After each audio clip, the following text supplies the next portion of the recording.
Pernahkah kamu bertanya, mengapa sosok Bung Karno, presiden pertama kita, justru menghilang dari buku sejarah sekolah?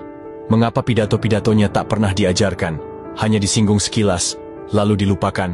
Apakah ada sesuatu yang sengaja disembunyikan?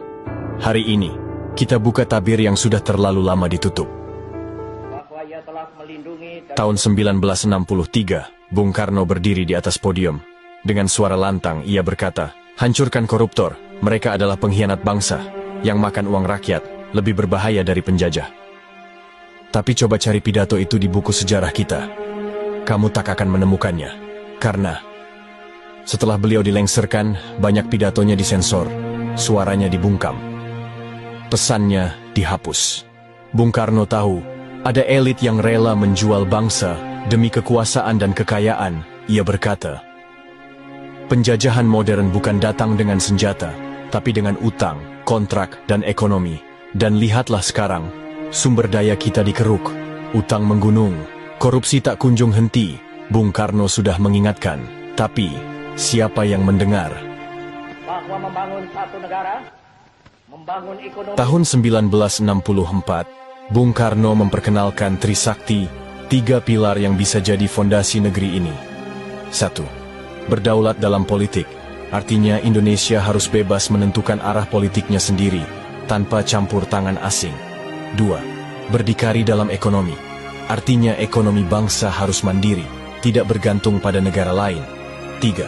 Berkepribadian dalam kebudayaan, artinya bangsa Indonesia harus bangga dan menjaga identitas budayanya sendiri. Tapi setelah beliau jatuh, Trisakti ikut dikubur. Negeri ini lebih memilih jalan lain, jalan yang membuat rakyat jadi penonton di tanahnya sendiri. Neokolonialisme adalah penjajahan gaya baru, bukan dengan senjata, tapi lewat ekonomi, utang, dan budaya asing. Bung Karno melihat ini lebih berbahaya karena sifatnya halus, tapi menghancurkan kedaulatan bangsa.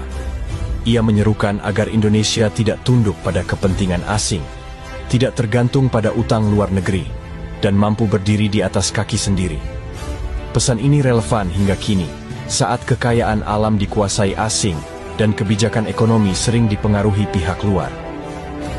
Di forum dunia, Bung Karno pernah mengguncang PBB dengan pidatonya, "To build the world anew", yang artinya membangun dunia kembali. Ia tak takut, ia melawan kekuatan global, tapi justru karena itulah, ia dijatuhkan, dituduh, dikucilkan, dibungkam, tanpa pernah diadili secara hukum. Setelah Orde Baru berkuasa, sejarah ditulis ulang. Bung Karno dijadikan bayang-bayang, pidatonya dipotong, rekamannya hilang. Generasi muda hanya tahu, dia presiden pertama.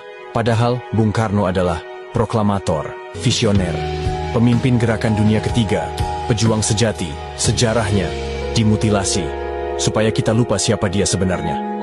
Bung Karno sang proklamator, sang penyambung lidah rakyat. Wafat pada 21 Juni 1970. Tapi, yang menyakitkan bukan sekadar wafatnya, tapi bagaimana seorang pendiri bangsa justru meninggal dunia dalam pengasingan, dibungkam, dilarang bicara, dilarang muncul di media. Ia tidak lagi punya panggung, tidak lagi diberi ruang di negeri yang ia perjuangkan dengan darah dan air mata. Penyakitnya dibiarkan, kesepian mengurungnya. Ia terasing, bukan oleh penjajah, tapi oleh bangsanya sendiri yang telah dikuasai oleh penguasa baru. Tapi, Bung Karno pernah berkata penuh keyakinan, "Aku bisa saja dibungkam, tapi ideku tak akan pernah mati." Hari ini, kalimat itu terbukti. Anak-anak muda mulai membaca ulang pidatonya. Generasi baru mulai memahami api semangatnya. Pidato-pidato yang dulu disensor, kini dibuka dan dibagikan. Pemikiran Trisakti yang dulu dikubur, kini kembali diteriakkan. Semangat anti-kolonialisme dan kedaulatan, yang dulu dianggap usang, kini menjadi obor harapan di tengah krisis kemandirian bangsa. "Aku tinggalkan kekayaan alam Indonesia, biar semua bangsa iri.